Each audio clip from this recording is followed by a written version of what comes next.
Wyoming Territory, 1883. The wind howled low across the plains as the stagecoach barreled west, and Genevra Jansen gripped the edge of the seat like it was the only thing keeping her from flying apart. The money in her satin bag was stolen, though only in name. It had always been hers. Her inheritance. Her escape. After 22 years of being spoken for, controlled, and lined up for a marriage to an older Boston banker who saw her as a transaction, Genevra had done the unthinkable. She had run. She wore a common cotton dress now, blue and plain. Her traveling gloves were the only fine thing left on her. They had once belonged to her mother. She did not intend to lose them. The stagecoach hit a rock and jolted hard. She winced, her back aching from miles of rattling tracks under her spine. Across from her sat two men in dust-covered hats, one asleep and the other chewing tobacco with a soft jaw and a mean eye. She kept her gaze turned to the window, pretending not to notice when the man's stare lingered too long. They rolled into the dusty outskirts of Emigrant Gulch just past dusk. Genevra stepped off with only her bag and her name changed to Miss June. She did not know where she would go next. She only knew she would not go back.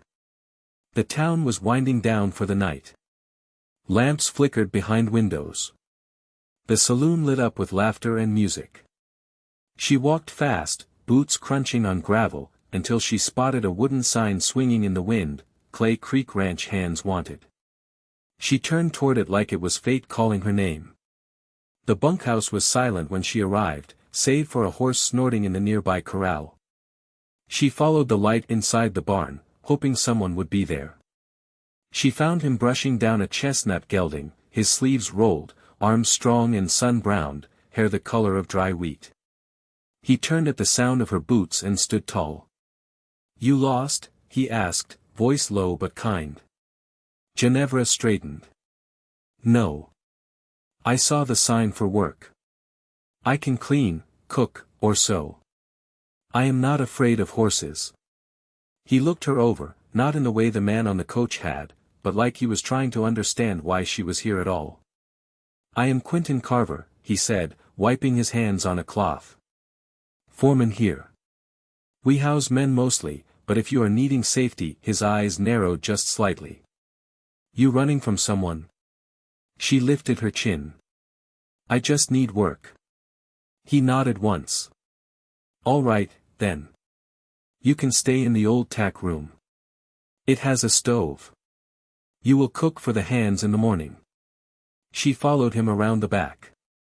When he opened the door to the small room, she stepped inside and felt her lungs ease for the first time in days. That night, she slept with her boots by the door and her bag beneath her pillow. By the third morning, she had memorized every cowboy's name. There were 6, all loyal to Quentin in a way that made her curious. They moved like brothers. They joked and argued and fought like them too. But when one of them fell off a bronc and rolled his ankle, the other men half carried him to the bunkhouse without needing to speak a word. Genevra watched them from the kitchen window. She had never seen men care for each other that way. Not in Boston, not among the fathers and husbands her family knew. There, men barked orders and expected obedience. Here, they listened when Quentin spoke, but not out of fear. Out of respect. Quentin worked hardest of all, up before dawn, last to sleep. And yet he still made time to fix the hinge on her stove or bring her extra firewood when the wind turned sharp. He said little, but she had learned to watch the way his jaw tightened when he was worried, or how his eyes got soft when he looked at the horses. One afternoon, she found herself lingering near the corral after lunch, watching him train a young Mustang. He was patient, steady. The horse kicked once, twice, then finally stilled under his hand. "You talk to them like they are people," she said, leaning on the fence. He glanced at her, sweat darkening his collar. "They listen better than most." She smiled. "They trust you." He shrugged. "They know I will not break them just to win." That night, she sat on the porch of the tack room with a blanket wrapped around her shoulders. Quentin brought over a mug of coffee and handed it to her without a word. He sat beside her, both of them quiet. "Thank you," she said. "For not asking questions." He looked out over the dark hills. "I do not need to know what happened in Boston. I can see what you are running from in your eyes." She turned to him. "What do you see?" "Fear," he said. Then softer, "and fight." She looked down at her hands. "I did not expect kindness out here." He leaned back against the wall. "Out here, loyalty is all we have." A week later, trouble came. The man from the stagecoach showed up at the ranch on a borrowed horse, asking too many questions. Quentin stepped between him and Genevra before the man could even finish a sentence. "She does not belong to anyone," Quentin said, voice like steel. "She is wanted in Boston," the man argued. "Her father sent me." Genevra stood behind Quentin, her hands trembling. "He wants the money," she said. "Not me." The man sneered. "You think this cowboy's gonna protect you forever?" Quentin stepped forward. "She is under my roof now. You so much as step foot past the gate again, you will leave on foot." The man left, after that. But Genevra trembled long after he was gone. That night, Quentin sat beside her again on the porch. "You are safe here," he said. She looked at him. "Why do you care?" He did not answer at first. Then, "Because I know what it feels like to be used. And because I do not want you to keep flinching when someone walks by." She reached out and touched his arm. "You are kind, Quentin Carver. And I do not know what I would have done if I had not found this place." His hand covered hers. "You do not have to leave." She blinked. "You would keep me here. If you want to stay." She nodded, tears rising. "I do." And in that quiet moment, with the crickets singing and the stars above them, Genevra felt something shift.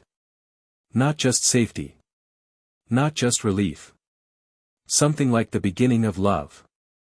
The first frost came early that year, clinging to the grass like a warning. Genevra stood behind the barn before sunrise, rubbing warmth into her arms beneath her shawl. Quentin had asked her the day before if she could mend the old feed sacks before winter set in, and she had agreed, needing work that kept her hands steady. She hadn't seen the inside of a sewing room since she'd fled Boston, but muscle memory returned in quiet ways. Needle through burlap, steady and firm. Her breath fogged the cold air. The world was waking up slow. Footsteps approached on the gravel. "You always start before the sun," one of the younger ranch hands asked. His name was Caleb, 19, wiry with a nervous laugh. Genevra glanced up. "It's easier to think when it's quiet." He knelt beside the sack she was working on, watching her fingers move. "Never seen anyone sew a double stitch that fast." "I had lessons," she said, tying off a knot. Caleb rubbed the back of his neck. "We all thought you were some preacher's daughter at first. You don't talk like the rest of us." "I'm not." He nodded like that answered everything. "Quentin says you're staying." Genevra paused, then nodded. "If there's work for me." "There's always work," he said, rising. "But folks are starting to talk in town. About a woman living out here with us." She set the sack aside. "What are they saying?" "Nothing worth repeating. Just that it's strange. You being here without kin." Genevra stood slowly, brushing her hands clean on her skirt. "And what do you think?" "I think you've made this place better," Caleb said. "We eat like kings now." That night, the bunkhouse was louder than usual. The men had finished the autumn cattle count a day early, and Quentin allowed them a bottle to share. Laughter rolled across the yard and into the kitchen, where Genevra stood scrubbing the last of the supper plates. Quentin stepped through the doorway, ducking slightly under the frame. His hat hung from 2 fingers. "You don't have to do all this alone." She rinsed a plate and set it down. "I like the rhythm of it." He rolled his sleeves in slow turns. "You've been working since before I got up." That's not unusual for me. He leaned against the table, watching her in the low lantern light. You didn't grow up doing chores, Genevra. She dried her hands on a cloth. No, she said quietly. But I was always expected to be useful. Just not in ways that meant anything. He shifted his weight. You're not just useful here. You're necessary. She didn't look up. Why are you really letting me stay, Quentin?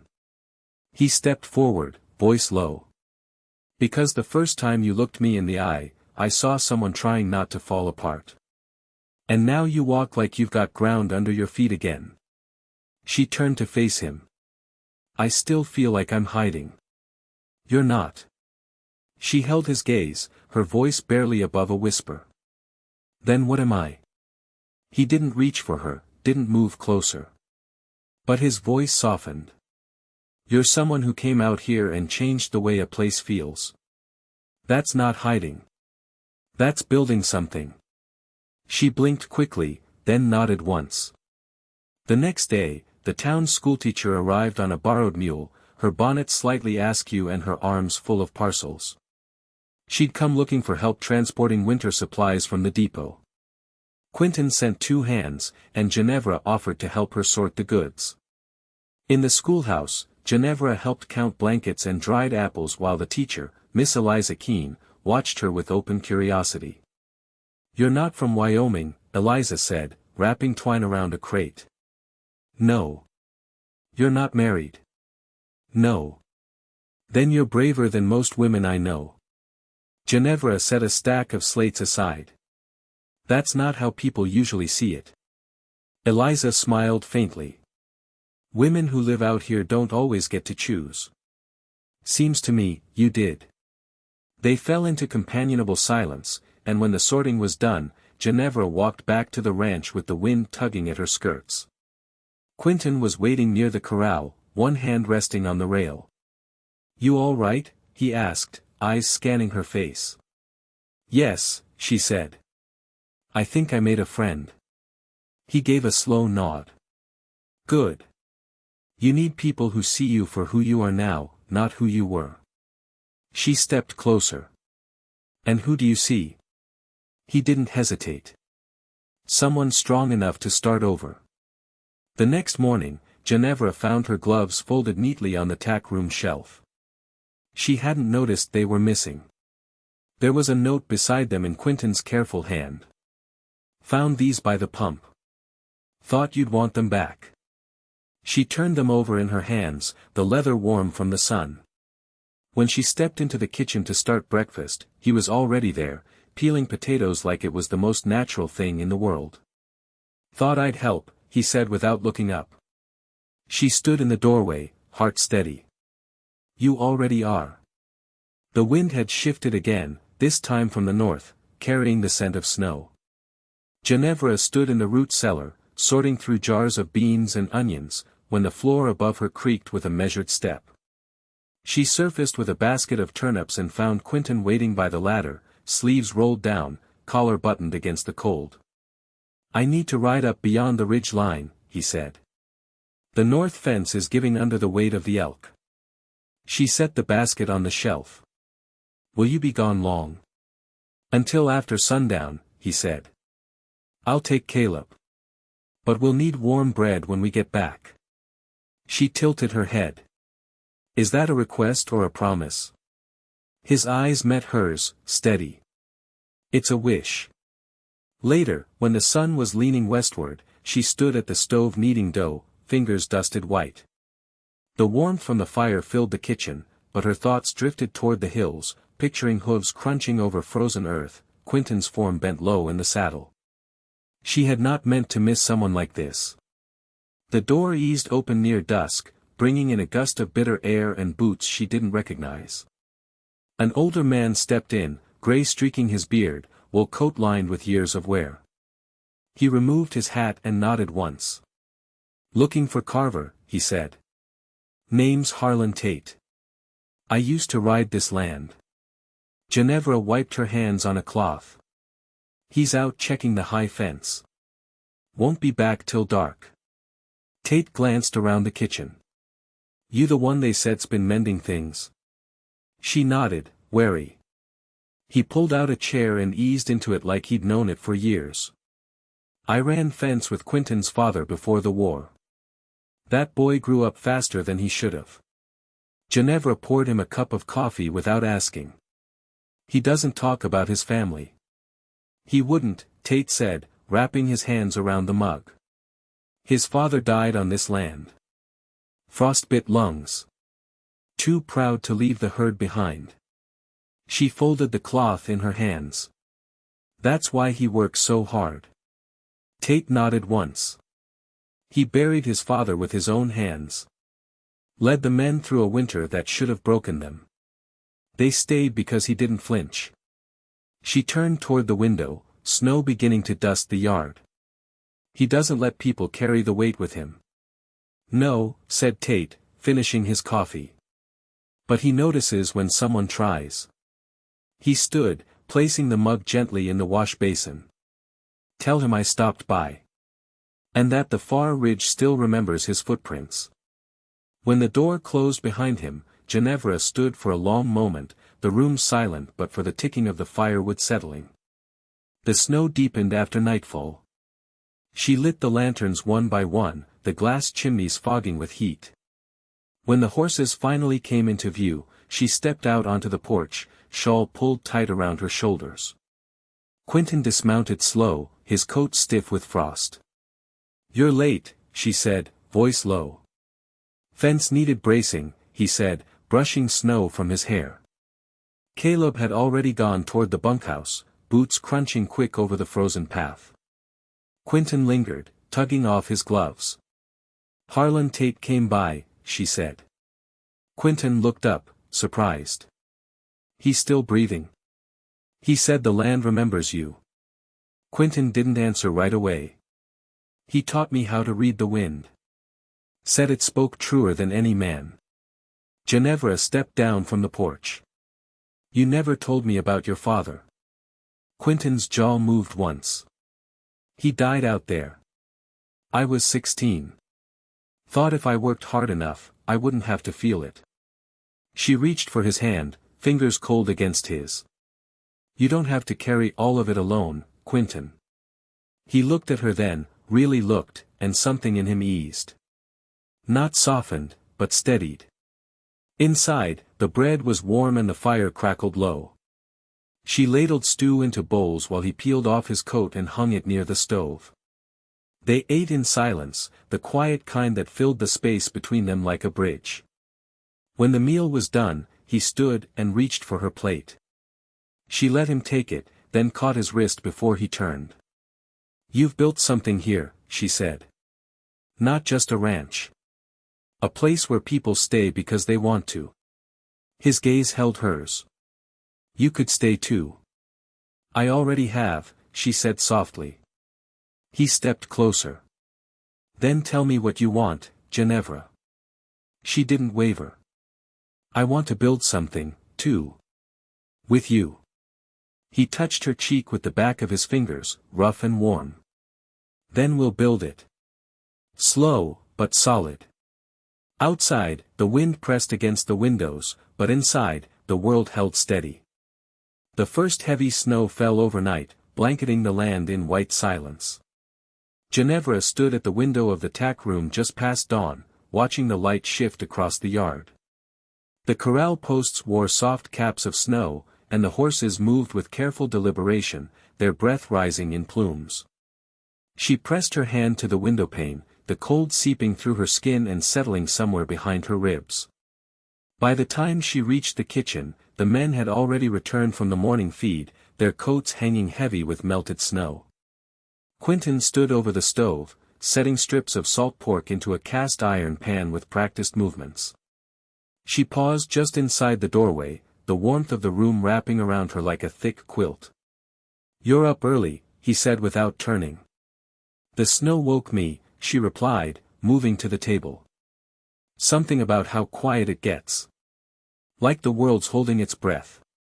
He nodded once, flipping the pork. Drifts are already waist deep out by the north shed. I'll need to take the men to clear a path before noon. I can help with the tack, she said, pulling out a chair.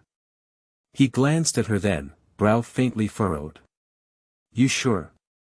I've been watching you repair those harnesses for weeks. I've learned enough to be useful. He didn't argue.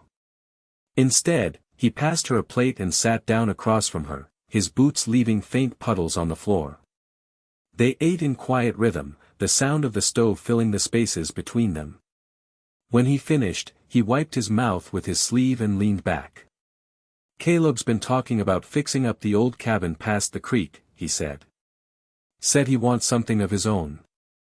She folded her napkin. He's young. I imagine the idea of building something from bare wood sounds like freedom. Quentin looked at her then, steady. What would it take for this place to feel like yours? She held his gaze. More time. Maybe a few roots in the ground. After breakfast, she followed him to the equipment shed, snow crunching beneath their boots. Inside, the smell of oil and leather met her nose, comforting in its familiarity. She took up a worn bridle, its stitching frayed along the edge. He handed her a needle and thread already waxed. You break the rhythm, the stitch won't hold, he said, kneeling beside her. I remember, she murmured. They worked without speaking, hands moving in tandem. She felt the weight of his presence beside her, not overwhelming, just certain. After a while, he rose and stretched, eyes sweeping the barn door. Storm's not finished, he said. She looked up. You think it'll last? Likely through tomorrow. That afternoon, the snow deepened again, wind howling through the trees like a warning. The men stayed in, sharpening tools and mending gear. Genevra moved between rooms, checking blankets and refilling the iron kettle near the stove. She found herself humming, a tune she hadn't sung since childhood, and was startled when Quentin stepped into the doorway behind her. I've never heard that, he said. She turned. My mother used to sing it. Something Dutch, I think. She never told me the words. He leaned against the frame, arms folded. You don't talk about her much. She died when I was 15. She turned back to the kettle. After that, the house got colder in every way. He didn't speak for a moment. Then, what did she want for you? Genevra hesitated. To be free in ways she never was. She looked over her shoulder. I think she'd have liked it here. The quiet. The horses. You. His brow lifted faintly. Me. You listen more than you talk. She always said that was the mark of a good man. He stepped into the room, the firelight casting long shadows. And what do you think? I think I was right to come here. The blizzard reached its height that night, snow driving hard against the roof, the windows rattling in their frames. Quentin knocked softly on the tack room door just past supper, a folded blanket under his arm. Stove in the bunkhouses acting up, he said. I've got the men doubled up for the night. Thought you might want this. She took the blanket, brushed his hand with hers. Thank you. He started to turn, then paused. We'll need to ration the feed if this keeps up past Sunday. Might have to cull some of the older stock. She nodded. I understand. He lingered a moment longer. You should know I told the men you're staying for good. I didn't ask your permission. I hope that's all right. She stepped forward, the blanket clutched to her chest. It is. He nodded once, a quiet breath passing between them, and then he stepped back into the snow. When she lay down that night, she pulled the blanket up beneath her chin and didn't feel alone. The storm broke by morning, leaving behind a world reshaped under weightless white. The fences wore smooth crowns, and the trees bowed low, their bare limbs glazed with hoarfrost. Genevra stepped outside into the hush, the snow crunching under her boots like brittle parchment. She carried a pail of grain to the henhouse, breath rising in short plumes, her cheeks stung red by the cold. The hens clucked sleepily, their feathers fluffed in protest against the weather. She scattered feed and checked the latch on the door, then paused as a crow called once from the cottonwood at the edge of the meadow. The sound felt like the world waking again. By mid-morning, the men were clearing paths with shovels and sleighs, but Quentin had stayed behind to repair the barn roof where the snow had bowed a beam inward. She climbed the ladder to pass him a spool of wire, her gloved hand steady as she reached for his. "Careful," he said, catching her wrist to keep her foot from slipping on the rung. "I'm fine," she said, though her heart had surged at the sudden tilt of the ladder. "You should have let me help yesterday." He crouched on the beam, tying off the last loop. "Didn't want you out in that wind." "Yet here I am in the rafters," she said drily, and he gave a low, amused grunt. They finished the work in silence, and when they descended, she brushed snow from his collar without thinking. He caught her hand and held it, just long enough for warmth to pass between them in a way that needed no words. Later that evening, Quentin lit the lanterns in the bunkhouse while Genevra sat on a crate near the stove, mending a tear in one of the men's coats. Caleb read aloud from an almanac, mispronouncing half the words, while the others jeered good-naturedly. The laughter rolled easy, and Genevra's smile came without effort. Quentin sat beside her when the reading died down, his shoulder brushing hers. "You've been quiet," she said softly. "I've been thinking," he answered. "About the cabin by the creek." She looked up. "The one Caleb talked about?" He nodded. "It's sturdy. Needs a new roof, but the bones are good. It's far enough from the bunkhouse for privacy. Close enough to be part of the ranch." She folded the coat and set it aside. "Are you offering it to me?" "I'm offering it to us." She searched his face, reading the intent behind his stillness. "You want to build a life together." "I do," he said plainly. "I've seen what happens when people wait too long to claim what matters. I won't make that mistake." Her voice caught, full but quiet. "I want that too. With you." They stood together just before supper, hands clasped, and the men hushed when they noticed. Quentin cleared his throat. "Miss Jansen and I will be fixing up the cabin come spring," he said. "She'll be staying on as part of the ranch." No one spoke for a moment. Then Caleb whooped, and someone banged a tin cup on the table. The room filled with cheers, not rowdy, but warm. That night, Quentin stood with Genevra outside the tack room, the moonlight bouncing off the snow. He reached into his coat pocket and pulled out a small silver thimble, worn smooth on one side. "My mother gave this to me when I was small," he said. "Said it belonged to her mother before her. I don't sew, but I've kept it."